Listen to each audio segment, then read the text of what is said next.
ನನ್ನ ಚಾನಲಲ್ಲಿ ಬೆನೆಲಿ ಅಥವಾ ಕೀವೆ ಗಾಡಿಗಳನ್ನ ವಿಡಿಯೋ ಮಾಡಿದ್ರೆ ತುಂಬಾ ಕಮೆಂಟ್ಸ್ ಬರುತ್ತೆ, ಇದು ಚೀನಾ ಗಾಡಿ ಏನಕ್ಕೆ ವಿಡಿಯೋ ಮಾಡ್ತಿದ್ದೀರಾ ಅಂತ. ಆಕ್ಚುಲಿ ಇದು ಚೀನಾ ಗಾಡಿ ಅಲ್ಲ, ಮ್ಯಾನುಫ್ಯಾಕ್ಚರಿಂಗ್ ಮಾತ್ರ ಚೀನಾದಲ್ಲಿ ಆಗೋದು, ಇದು ಡಿಸೈನಿಂಗ್ ಎಲ್ಲ ಇಟಲಿಲೇ ಆಗೋದು. ಬಟ್ ನಾನು ಕೇಳ್ತೀನಿ, ಚೀನಾ ಆದ್ರೂ ಏನ್ ತಪ್ಪು ಅಂತ. ಏನಕ್ಕೆ ಅಂದ್ರೆ ಇವರು ಇಲ್ಲಿ ಬಂದು ನಮ್ಮ ದೇಶದಲ್ಲಿ 1 to 2 ಟ್ಯಾಕ್ಸ್ ಕಟ್ಟಿದ್ದಾರೆ.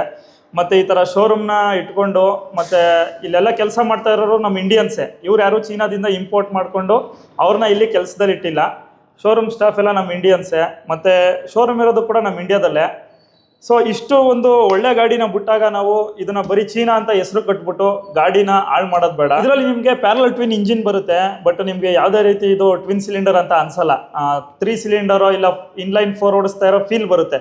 ಸೊ ಅಷ್ಟು ಸ್ಮೂತ್ ಆಗಿದೆ ಇಂಜಿನ್ನು. ಇನ್ನು ಅದಲ್ದೇ ಪರ್ಫಾರ್ಮೆನ್ಸ್ ಕೂಡ ಚೆನ್ನಾಗಿದೆ. 47 BHP ಮತ್ತೆ 46 Nm ಟಾರ್ಕ್ ಬರುತ್ತೆ. ಈಗ ಚೀನಾ ಆದ್ರೆ ಏನು, ಸರ್ವೈವ್ ಆಗೋ ತಾಕತ್ತಿದ್ರೆ ಡೆಫಿನೆಟ್ ಆಗಿ ಸರ್ವೈವ್ ಆಗ್ತಾರೆ. ಮತ್ತೆ ಈಗ ಇಂಥ ಗಾಡಿಗಳು ಬರೋದ್ರಿಂದ ನಮ್ಮ ಇಂಡಿಯನ್ಸ್ಗೂ ಕೂಡ ಕಾಂಪಿಟೇಷನ್ ಹುಟ್ಟುತ್ತೆ, ಹೊಸ ಗಾಡಿಗಳನ್ನ ಸೃಷ್ಟಿ ಮಾಡ್ತಾರೆ. ಈ ತರ ಗಾಡಿಗಳು ಬರ್ಲಿಲ್ಲ ಅಂದ್ರೆ ನಮ್ಮ ಇಂಡಿಯನ್ ಮ್ಯಾನುಫ್ಯಾಕ್ಚರರ್ಸ್ ಏನ್ ಮಾಡ್ತಾರೆ ಅಂದ್ರೆ ಒಂದೇ ಗಾಡಿನ ಒಂದೇ ಇಂಜಿನ್ ಅಲ್ಲಿ ಅದನ್ನೇ ಚೇಂಜ್ ಮಾಡಿ ಡಿಫ್ರೆಂಟ್ ಗಾಡಿಗಳನ್ನ ಬಿಡ್ತಾ ಹೋಗ್ತಾರೆ. ಇದು ಆಕ್ಚುಲಿ ಆನ್ ರೋಡ್ ಪ್ರೈಸ್ ಬಂದು 8.5 ಲಕ್ಷ. ನೀವು 8.5 ಲಕ್ಷ ಅಂದ್ರೆ ನೀವು ಹಾರ್ಡ್ ಅರ್ನ್ ಮನಿ ಅದು.